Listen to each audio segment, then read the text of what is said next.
नमस्कार, आप देख रहे हैं the viral news 974। The viral news 974 में आपका स्वागत है।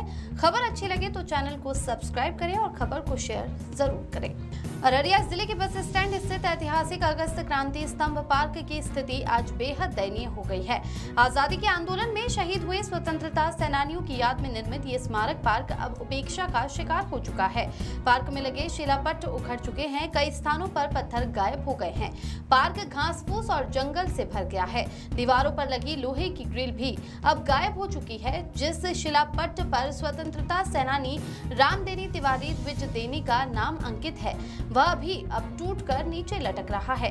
पार्क की हालत देखकर आजादी के लिए लड़ने वाले सेनानियों के बलिदान को अपमानित महसूस होता है। बताते चले कि फारबिसगंज निवासी रामदेनी तिवारी द्विज देनी ने 1942 की अगस्त क्रांति में सक्रिय भागीदारी की थी। अंग्रेजों से मुकाबला करते हुए उन्हें गिरफ्तार कर भागलपुर जेल भेजा गया, जहां 1943 में पुलिस की पिटाई से उनकी मृत्यु हो गई थी। पार्क का इतिहास 90 के दशक में तत्कालीन विधान पार्षद डॉक्टर लाल साहब के प्रयास के बस स्टैंड चौराहे के पास इस पार्क का निर्माण हुआ था। बाद में 4 लेन सड़क निर्माण के चलते इसे कोशी कॉलोनी की दीवार के पास स्थानांतरित कर दिया गया। रानीगंज निवासी स्वतंत्रता सेनानी एवं अन्य सामाजिक कार्यकर्ताओं द्वारा यहाँ झंडोत्तोलन किया जाता है। समाजसेवी रवीश कुमार और उनके सहयोगियों ने इस परंपरा को जीवित रखा, किंतु हाल के दिनों में उनकी बीमारी के चलते गतिविधियां धीमी हो गई।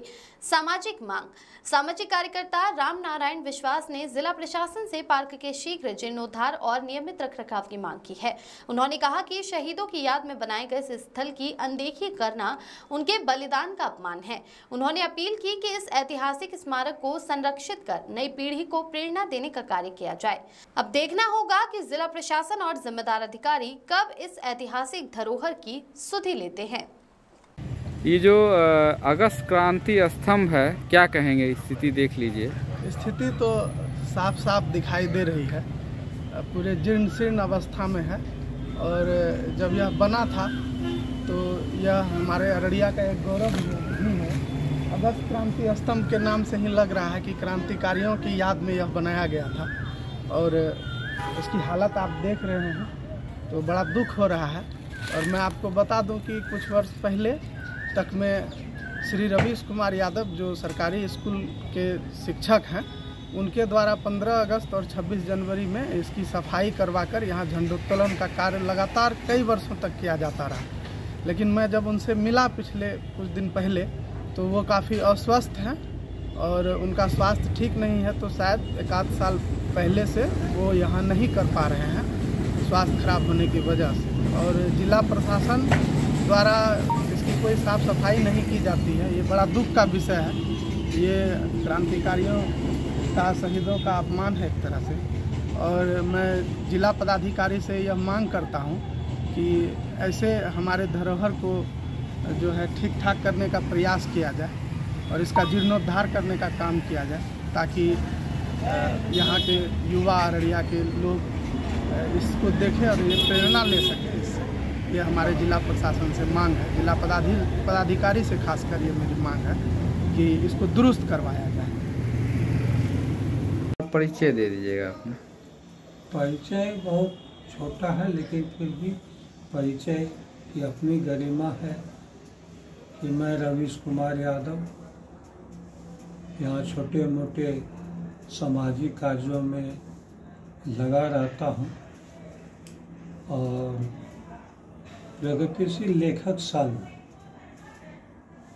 जो अररिया में चल रहा है कई वर्षों से, उसका वर्तमान में मैं जिला सचिव हूँ जी।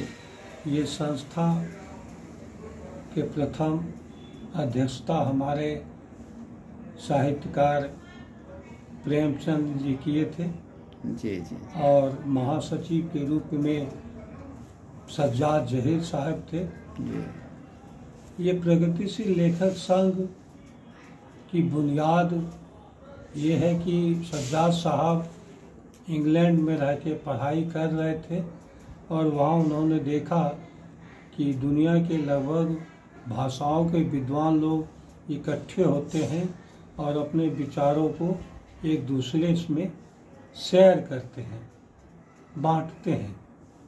तो जब वो शिक्षा प्राप्ति के बाद भारत आए तो उन्होंने भारत के सभी लगभग सभी भाषाओं के 250 भाषाओं के जो विद्वान थे उनसे संपर्क स्थापित किया और 1936 में